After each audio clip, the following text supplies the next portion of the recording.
Hey guys, and welcome back to Scarlet Sprites. This is a really quick and informal video. I was pretty excited with some of the arrivals that came in the mail today, so I thought I would share those with you. And a side note, you'll notice Pulstar running in the cabinet over my left shoulder. This weekend, I definitely thought that I had a 3-day stretch. I will finish out Pulstar, I'll edit it, I'll get it out there for Neo Geo Alpha to Z. It didn't happen. That game kicked my ass all weekend, and I honestly did not finish it. I have not finished all 8 stages of Pulstar yet, and I'm gonna keep working at it. I'm not gonna cheat. I'm not gonna use any type of cheats off of the Unibios. I'm gonna finish it organically, but wow, this game is a lot harder than Last Resort is, at least for me. I finished Last Resort in a day, and I was frustrated, I was angry. Actually, there's a video on that you can check out.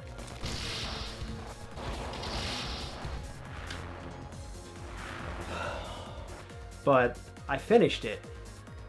This wasn't going to happen, and the deeper I got into Pulstar, I was thinking, I just have to finish it. I've got hours invested in this. I have to finish it.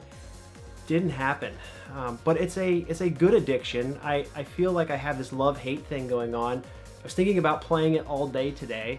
But anyways, that's not why you're here. Let's check out some of the mail call pickups today. So sticking with the Neo Geo theme, I got 2 new MVS cards today. The first was on my list for a while. This is Last Blade 2 with the English label. It's actually, I think, the only... Well, that's not true. I have one other blue cart. It is King of Fighters 98, but those are the only 2 blue carts that I own. So yeah, I actually don't have Last Blade 1, but I've been after this for a while. I know it's a great game. I've played it via emulator a few times, and actually on the Neo Geo CD, and it takes forever to load on that. So glad to actually have this one in my MVS collection. The next one is a bit of a grail for me. It's not Samurai Showdown 5 Special, unfortunately, but it is Pleasure Goal, which I talked a little bit about at the end of last year as being one of the games that I really was after and wanted to pick up.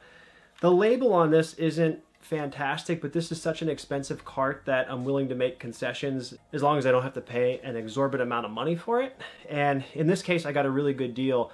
I'd really rather not say how much I paid for it, because I think the community is small enough that some people might recognize the serial numbers, and that guy is still trying to unload a few carts from his collection.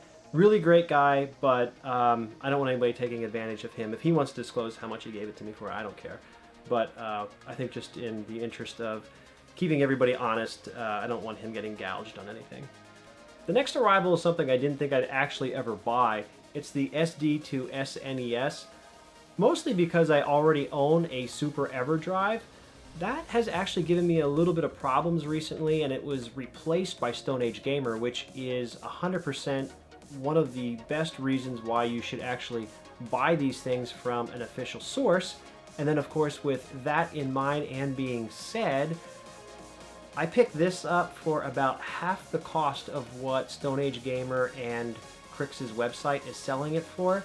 I loaded the official firmware onto it, and it works beautifully. I don't feel too bad about that because the SD to SNES project is considered open source, and every other Everdrive I own I bought from Stone Age Gamer, the deluxe editions with the cases and everything else, so I didn't feel too badly about this one. And lastly, Harvest Moon, the collector's edition for Nintendo Switch, probably the reason at least 3/4 of you clicked on this video. Let's go ahead and open this up.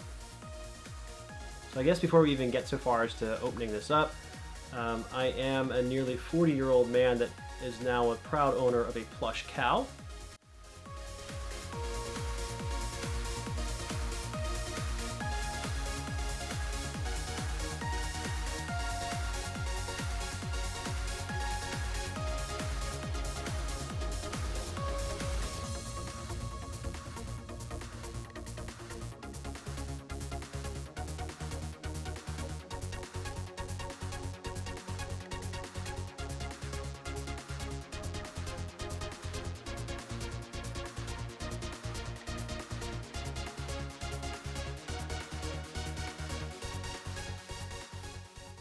All right, so opening this up, we've got the Farmer's Journal, which is exactly like it sounds.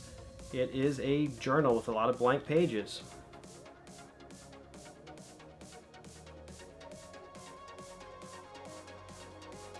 Next up, we've got the pin set, which seems to be pretty common with these releases from NIS America.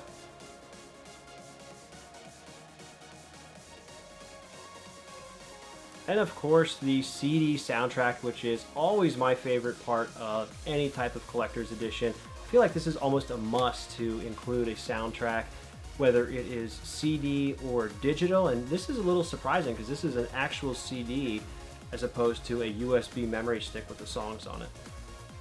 No real booklet, it's just a double-sided print for the cover. 29 songs on this CD. Then of course finally we have the actual game. Opening this up. Oh, and thank God there's actually double-sided cover art. They didn't go cheap on us.